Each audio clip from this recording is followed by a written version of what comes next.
Hello welcome to mini vlog सेवारो सबैजनालाई।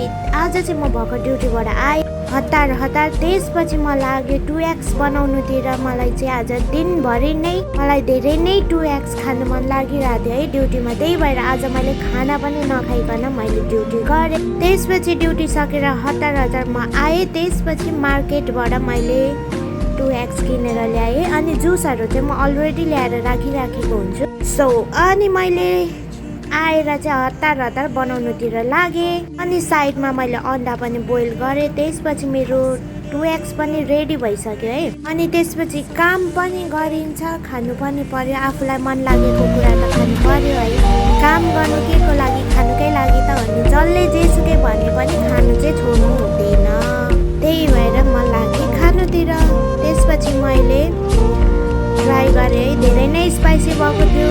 अनि त्यसपछि चाहिँ मैले जुस खाँदा पनि भइराखेको थिएन, मेरो आँखाबाट चाहिँ आँसु पनि निस्किसकेको थियो। मलाई मात्र यति धेरै